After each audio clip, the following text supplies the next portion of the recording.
बात करेंगे self organising maps. Self organising maps को सेल्फ ऑर्गेनाइजिंग फीचर मैप्स भी कहा जाता है। इसको कई जगह सॉन्ग भी पढ़ते हैं। तो ये क्वेश्चन है कि सेल्फ ऑर्गेनाइजिंग मैप है क्या? क्या है? ये एक न्यूरल नेटवर्क है, ठीक है। तो हमको पता है कि सेल्फ ऑर्गेनाइजिंग मैप एक न्यूरल नेटवर्क है। तो आपसे कोई पूछेगा कि ये क्या है, तो आप पूछोगे न्यूरल नेटवर्क है। और आप एग्जाम में ये तो नहीं लिखोगे कि न्यूरल नेटवर्क है किस टाइप का है। तो आपसे पूछेंगे कि न्यूरल नेटवर्क किस टाइप का न्यूरल नेटवर्क है। तो आंसर है कि ये क्लस्टरिंग और अनसुपरवाइज्ड लर्निंग वाला न्यूरल नेटवर्क है। क्वेश्चन है कि क्लस्टरिंग क्या है? क्लस्टरिंग क्या है?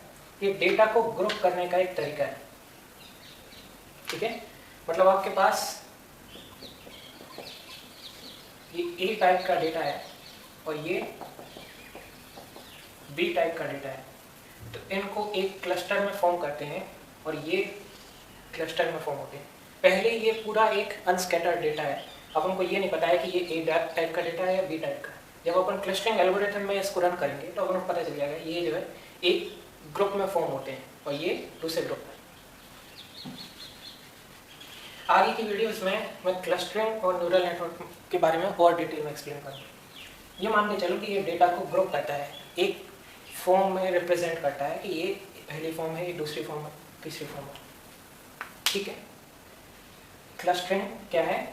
ये डेटा को ग्रुप करता है, एक एल्गोरिथम है, ठीक है। पहला पॉइंट समझ में आ गया। दूसरा पॉइंट क्या है कि यूक्लिडियन नॉर्म। यूक्लिडियन नॉर्म क्या है कि जैसे मैं ग्राफ बनाता हूँ, ठीक है। तो आप जानते हो कि ये तो y एक्सिस है ये वाली, और ये x एक्सिस है, ठीक है। आपको ये पॉइंट है x1 y1, ठीक है, और ये सेकंड पॉइंट है x2 y2, ठीक है। ये बात हमने समझ गई कि ये जो है x एक्सिस मतलब ये वाली जो दूरी है और ये वाली जो दूरी है इसको मेजर करता है, ठीक है। तो ये वाली दूरी और ये वाली दूरी कैसे होगी? इन दोनों के बीच में अपन को दूरी निकालनी है x1 y1 से लेके x2 y2, ठीक है। तो अपन x2 में से x1 को माइनस करेंगे, y2 में से y1 को माइनस करेंगे और इनको स्क्वायर करके इनका सम निकाल लेंगे। अगर आपके पास और डायमेंशन है तो और डायमेंशन को आगे आप सब्ट्रैक्ट करके स्क्वायर करोगे। स्क्वायर इसलिए करोगे क्योंकि आपको जो डिस्टेंस है वो नेगेटिव में नहीं चाहिए, आपको हमेशा पॉजिटिव में चाहिए।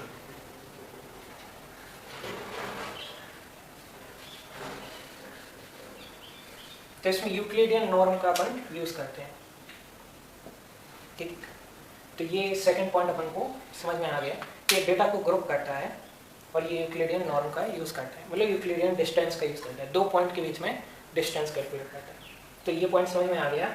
Self organising map neural network है, ये क्लस्टरिंग का फॉर्म यूज करता है, अनसुपरवाइज्ड लर्निंग का यूज करता है। तो अनसुपरवाइज्ड लर्निंग, अनसुपरवाइज्ड का मीनिंग क्या है कि ये अनलेबल्ड डेटा को यूज करता है। अनलेबल्ड का मतलब आपका जो इनपुट है और जो आउटपुट है, हमको नहीं पता कि क्लास ए में है या क्लास बी में है।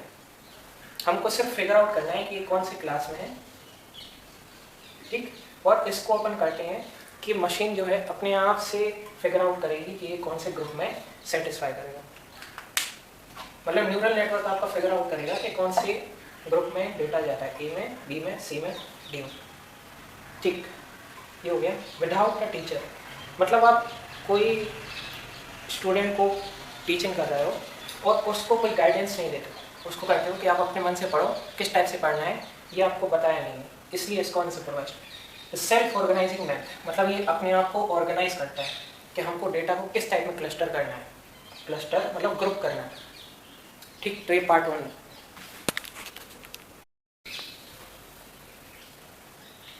तो सेल्फ ऑर्गेनाइजिंग फीचर मैप्स, और इसको कोहोनेट मैप भी पढ़ा जाता है, कुछ लोग इसको सॉन्ग पढ़ते हैं। तो क्वेश्चन बनता है कि self organising maps, self organising feature maps कहाँ पे यूज होंगे? तो अनएक्सपेक्टेड और चेंजिंग कंडीशन में यूज होते हैं, ठीक है।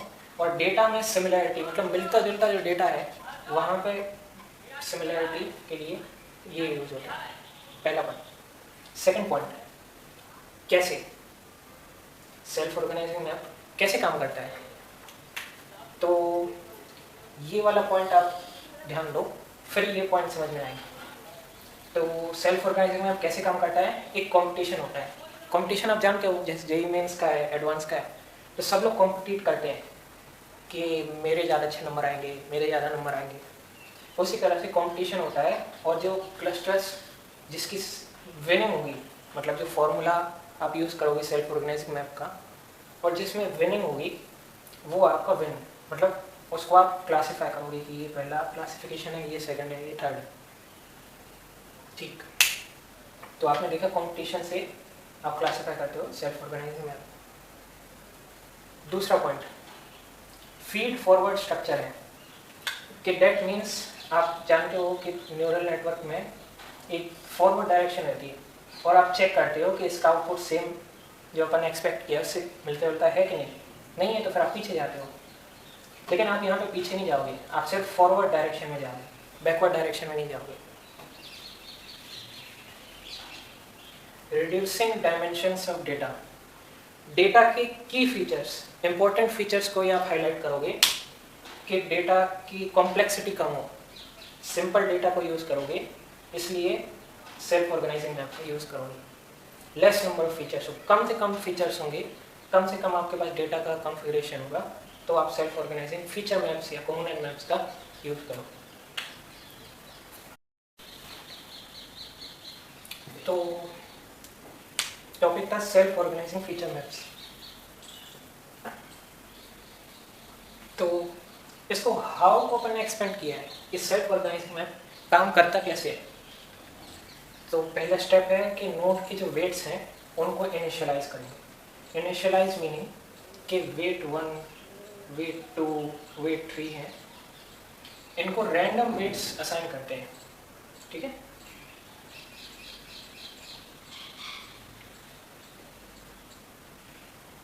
तो अपन ने नोड्स के जो वेट्स हैं उनको इनिशियलाइज कर दिया, ठीक है।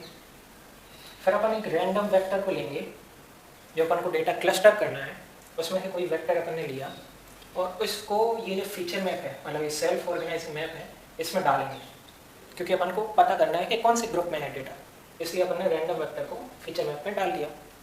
तो ये तो बिगिनर प्रोसेस है, ये अपन को सारे जितने भी आपके न्यूरल नेटवर्क है उनमें ये चीज़ कॉमन मिलेगी। ये वाला स्टेप जो है आगे वाले, ये सिर्फ सेल्फ ऑर्गेनाइजिंग मैप में मिलेगी। तो best matching unit, best matching unit क्या है, नोड्स के बीच में कंपटीशन होगा कि मुझको पहले आना है, दूसरा रहेगा मुझको पहले आना है, तीसरा रहेगा मुझको पहले आना है। तो जो आपकी वेक्टर्स हैं जो आपने फीचर मैप्स में डाले हैं, कॉम्पिटिट करेंगे, कंपटीशन होगा कि जिनका और इनके वेट्स का, इनके बीच की जो डिस्टेंस है,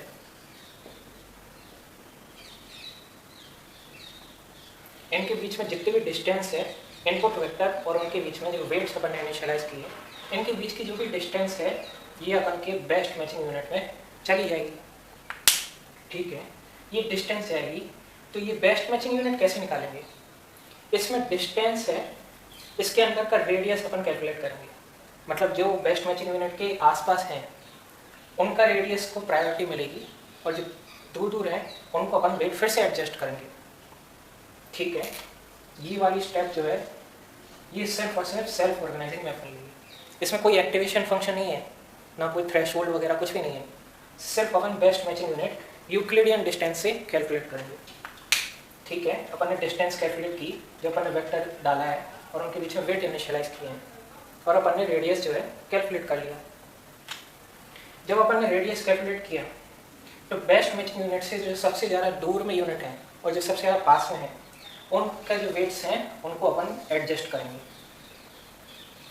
क्यों? क्योंकि अपन को एक्यूरेट मॉडल चाहिए, अपन को मॉडल की एक्यूरेसी बढ़ानी है, ठीक है। अपन ने एक्यूरेसी बढ़ा दी, फिर आगे क्या है, जो BMUs के आसपास मतलब जो नेबरहुड में रहेंगे उनको अपन ऑल्टर करेंगे, चेंज करेंगे, और अगर वो वेट अपन के एक्सपेक्टेड आउटपुट के इक्वल नहीं होंगे तो अपन फिर से जो है वेट्स को असाइन करेंगे, उनके बीच में डिस्टेंस कैलकुलेट करेंगे, उनके बीच में रेडियस कैलकुलेट करेंगे और उनको एडजस्ट करेंगे। सिंपल। मैं अभी एग्जांपल से और अच्छे से एक्सप्लेन करता हूँ। तो यूक्लिडियन डिस्टेंस ये क्या होती है? पॉइंट ए है और पॉइंट बी है, इनके बीच में ये वाली जरूरी है, ये है। सिंपल नहीं है। सिंपल इसलिए नहीं है क्योंकि जैसे आपको पता है ए का पॉइंट है 1,2, ठीक। बी का पॉइंट है 3,2। तो इस कोऑर्डिनेट को समझते हैं। 1,2 मतलब ये वाली डिस्टेंस और ये मतलब ये जो आपकी लंबाई वाली है ये है आपकी हॉरिजॉन्टल। हॉरिजॉन्टल कौन सी है? y है। और आपकी वर्टिकल ये है x, ठीक है। तो ये आपके पॉइंट हैं, तो इसमें से आप ये सब्ट्रैक्ट करोगे तो 1,2 आएगा। 3,2 मतलब ये हॉरिजॉन्टल डिस्टेंस, हॉरिजॉन्टल एक्चुअली ये गलत है, ये x है और वर्टिकल है y,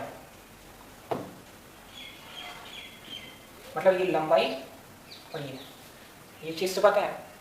तो इन दोनों के पॉइंट में ये वाली तो आपकी b की डिस्टेंस है यहाँ से यहाँ तक, ये b है, ठीक है। ये है आपके x एक्सिस पर, और यहाँ से लेके यहाँ तक ये है आपका b y एक्सिस पर, मतलब ये सॉरी यहाँ से यहाँ ये है b y एक्सिस, ठीक है। ये वाली दूरी, ये वाली दूरी, तो ये तो सिर्फ b की डिस्टेंस है, अपन को तो इन दोनों की डिस्टेंस चाहिए, ठीक है। तो अपन कैसे निकालेंगे? अंडर रूट ये वाली डिस्टेंस में आप ये सब्ट्रैक्ट करोगे तो आपको a और b मिल जाएगा, मतलब 3 में से 1 सब्ट्रैक्ट करोगे तो आपको ये मिल जाएगी। फिर आप इसको कैलकुलेट करो y2 माइनस y1 मतलब 2 माइनस 2,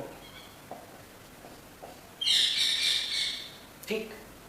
अंडर रूट करोगे 3 माइनस 1 होगा 2 और 2 का स्क्वायर होगा 4, ये होगा 0, तो ये आंसर होगा 2, मतलब इन दोनों के बीच में डिस्टेंस है 2। इससे अपन क्या कैलकुलेट करेंगे? इससे सेल्फ ऑर्गेनाइजिंग मैप्स का क्या है? इससे अपन कैलकुलेट करेंगे BMU, best matching unit. Best matching unit कैसे कैलकुलेट करेंगे ये मैं बताऊंगा। तो क्वेश्चन है कि बेस्ट मैचिंग यूनिट ये क्या है? ये एक टेक्निक है। किस टाइप की टेक्निक है? ये यूक्लिडियन डिस्टेंस टाइप की टेक्निक है। क्यों? क्योंकि अपन को सेल्फ ऑर्गेनाइजिंग मैच में बेस्ट मैचिंग यूनिट कैलकुलेट करना है। तो हर एक वेट में से एक सैंपल वेक्टर के बीच में अपन यूक्लिडियन डिस्टेंस निकालेंगे। डिस्टेंस का फॉर्मूला है under root x2 minus x1 का whole square plus y2 minus y1 का होल स्क्वायर। डिस्टेंस कैलकुलेट करने के बाद जो सबसे छोटी डिस्टेंस होगी वो जीत जाएगी।